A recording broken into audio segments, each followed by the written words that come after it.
অনুরোধ করছি যে ভাঙড়টাকে আর আমরা কুলসিত করতে দেব না।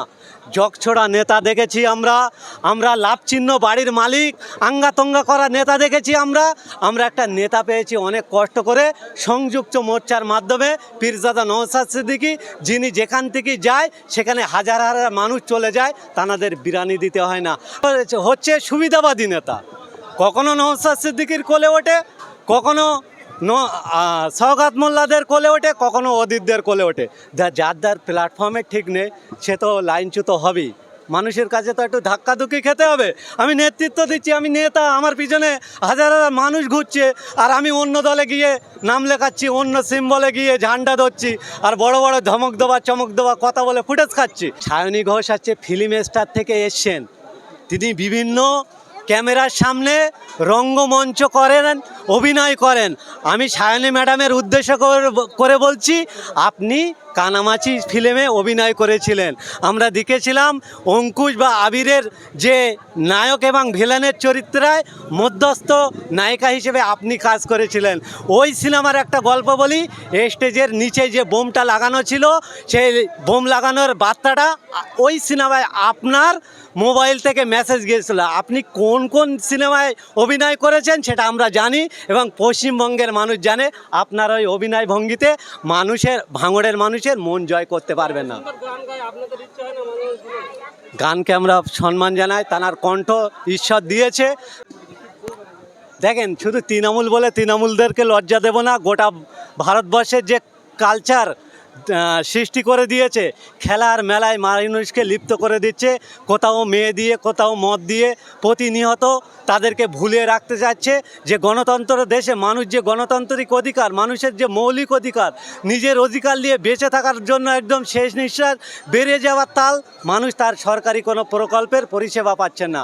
একদিকে বিজেপিরা তারা গরু আর চোনার রাজনীতি করছে, অন্যদিকে তাতে ধুনো ওড়াচ্ছে তৃণমূল কংগ্রেসরা। আমরা বলছি, কাটা আর গোটার রাজনীতি ছাড়ুন, মানুষের পরিষেবা দেওয়ায় লিপ্ত হওয়ার জন্য তাদের কাছে অনুরোধ করছি।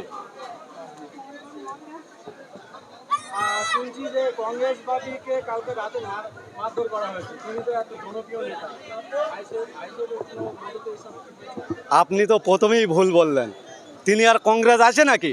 তিনি হচ্ছে সুবিধাবাদী নেতা, কখনো নওশাদ সিদ্দিকীর কোলে ওঠে, কখনো সওগাত মোল্লাদের কোলে ওঠে, কখনো অদিতদের কোলে ওঠে।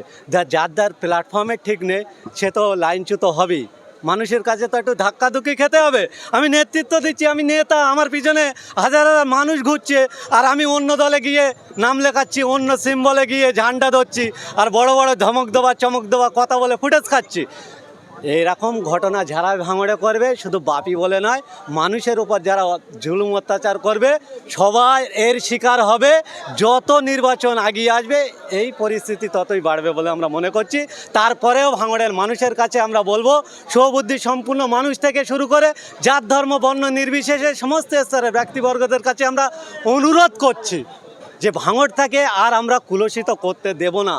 জগছড়া নেতা দেখেছি আমরা লাভচিহ্ন বাড়ির মালিক আঙ্গাতঙ্গা করা নেতা দেখেছি আমরা একটা নেতা পেয়েছি অনেক কষ্ট করে সংযুক্ত মোর্চার মাধ্যমে পীরজাদা নওশাদ সিদ্দিকী, যিনি যেখান থেকে যায় সেখানে হাজার হাজার মানুষ চলে যায়, তানাদের বিরানি দিতে হয় না। আজকের আপনাদের মাধ্যমে বলি, আমরা যে টার্গেট রেখেছিলাম তাছাড়াও 150 মানুষ রক্ত দিয়ে চলে গেছে, তাদের কুপন দেয়নি, কেউ একবারও আওয়াজ পর্যন্ত করেনি। আমরা বলেছি, সৌজন্যতা দেখেছি যে আমাদের যদি সম্ভব হয় আপনাদের বাড়ি গিয়ে আমরা কুপন দেব। এখনও আপনারা দেখান না, শত শত মানুষ দাঁড়িয়ে আছে এখনও রক্ত দেওয়ার জন্য। এইটা হচ্ছে আইএসএফের ভালোবাসা, নওশাদ সিদ্দিকীর আদর্শ। সেই আদর্শ যার ভিতরে ঢুকে গেছে, টাকার লোভ দেখিয়ে, বিরানির লোভ দেখিয়ে, শাড়ির লোভ দেখিয়ে, বিভিন্ন প্রকল্পের লোভ দেখিয়ে এই ভালোবাসাকে নষ্ট করা যাবে না। এই নষ্ট যারা করতে যাচ্ছেন, যত মানুষের ওপর অত্যাচার শুরু করছে, মানুষ আরও শক্তপোক্ত হয়ে এদের বিরুদ্ধে তীব্র আওয়াজ তুলছে বলে আমরা মনে করছি।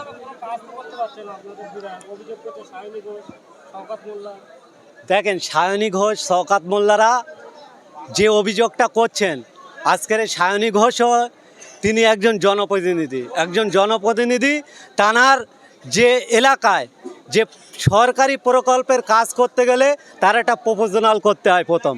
তারপরে সেটাকে জমা দিতে হয়, তারপরে একটা এস্টিমেট হয়, সেই এস্টিমেট অনুযায়ী টেন্ডার হয়ে কোন টেন্ডার সেই কাজ পেলো সেটা চিহ্নিত করতে হয়। নওশাদ সিদ্দিকী বাপের বেটা, তার দম আছে, তিনি বলেছেন যে আমি আমার বিধানসভা মেয়াদ শেষ হওয়ার পূর্বে সেটা আমি মানুষের সামনে ইউটিলাইজ করব।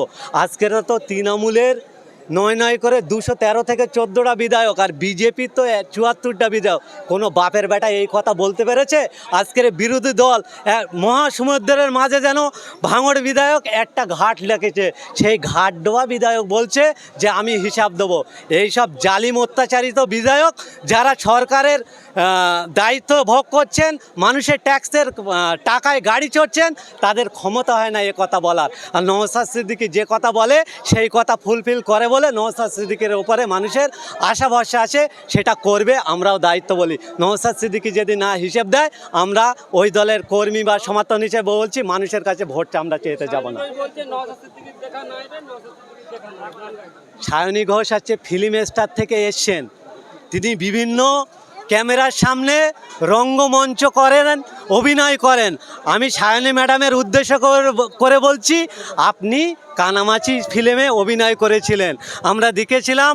অঙ্কুশ বা আবিরের যে নায়ক এবং ভিলেনের চরিত্রায় মধ্যস্থ নায়িকা হিসেবে আপনি কাজ করেছিলেন।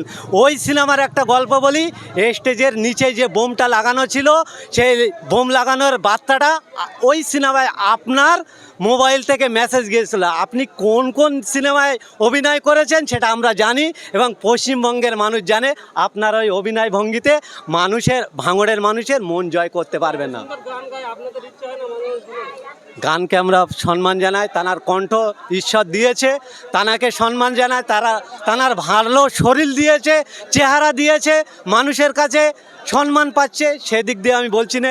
রাজনৈতিক দিকে তানার কতটা দক্ষতা আছে। একটা নেতার কি গান গাওয়া দায়িত্ব? একটা নেতার, একটা এমপি কোথায় দুটো এই পেছানো লাইট লাগিয়েছে সেটা উদ্বোধন করার দায়িত্ব?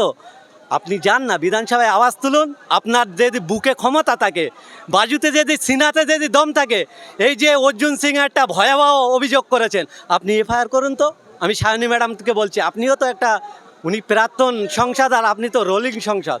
আপনার যদি বাজুতে দম থাকে, গান গাইতে হবে না, মানুষের সম্প্রীতি বজায় রাখার জন্য আপনি গিয়ে একটা কেস করুন, তারপরে আপনার বিরুদ্ধে আমরা মুখ খুলব। এইরকম ঘটনা যারা ভাঙড়ে করবে, শুধু বাপি বলে নয়, মানুষের উপর যারা জুলুম অত্যাচার করবে সবাই এর শিকার হবে। যত নির্বাচন আগিয়ে আসবে এই পরিস্থিতি ততই বাড়বে বলে আমরা মনে করছি।